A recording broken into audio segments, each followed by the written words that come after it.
the best exercise I feel like I have built for that is to write your landing page. Write down in kind of the marketing-ish language, but in clear, what does it do? Why is it valuable? And because it allows you to identify who your kind of target customer is because you have to write to that person, right? You have to write down the list of core features that you think are a selling point, which would be influential when you go into design so that you're not like, it's very easy once you get into Figma to just vomit everything you could possibly think could be in an app. Henry's pointing at himself. Yep. Been Right? there, But the done that landing page many restricts times. you. It restricts Yep. you to usually Mhm. 3. What's the 3 core? That's the way that you outline your MVP. And finally, what writing your landing page allows you to do is launch your landing page. It's a so easy move, and it doesn't mean you have to, because sometimes you'll write your landing page and you realize, I don't think this is anything. But if you do think it's something, it's very easy then to go to a website builder or to build something out yourself with the copy. You've already got the copy. Go on to tally.so or like some form builder, make a waitlist form, and you've launched a thing.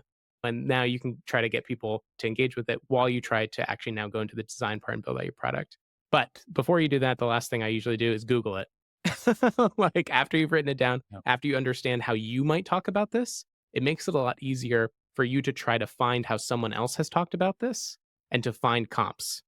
Um, so those are the 3 things that I recommend once you have a new startup idea. 1, tell someone, but part 0 is put it away. 1 is tell someone. 2, write the landing page. 3, Google it. Anything to add, Henry? It's a nice framework. I like it a lot. I typically am trying to immerse myself in that product space or the problem Mm, space mm, more mm. specifically. And so the research actually normally comes earlier for me. Like I'll have the idea, do some research, hopefully sit on it. If it persists, great. We could take it forward. But I really like this approach. I think having the tests of does the idea Mhm. persist?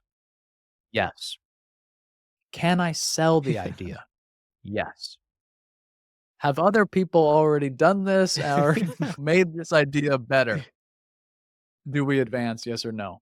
Super good framework. I feel like the one big obstacle that I've faced, and I'm curious if you have any Yep. suggestions, is you're putting together that landing page. We wanna do it fast. We wanna get other people's opinions.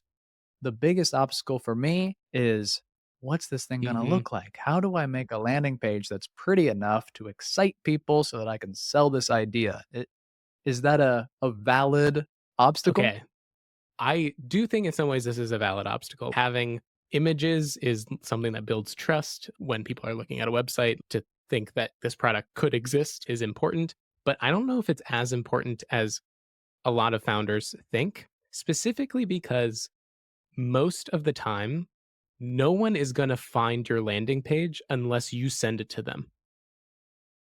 And Yeah, because of that, yeah, agreed. because Yep. of that relationship that you're gonna have early with as an early touch point with your customer, that's usually you reaching out to somebody, you probably have talked to them either over Zoom or in person or whatever. You'll have told them about the concept. You'll have built some sense of trust that like you are a human that is actually wanting to help them with something.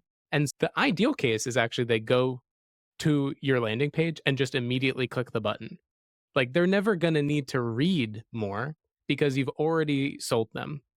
And what that initial feedback can give you, like either building a list or gauging people's reactions or understanding how people are discussing with you the problem, is the thing that's gonna help inform your design. And so, in some ways, it feels like a slight, not waste of time because it's useful, maybe misdirection of time to focus so much on design and trying to come up with really good images for something when really what you need is that group of people first to tell you when the images are right and then put them on your landing page. Does that make any sense, Henry? That makes a ton of sense, and I think, again, you're relieving the pressure of kind of everything that it takes to build that landing page because we all know we're not putting paid ads Right. behind this early landing page. You are the Mhm. seller as the founder, so the exercise of building out the landing page is more helping you frame, "How am I gonna Yeah, sell it?" The landing page isn't gonna exactly. sell it.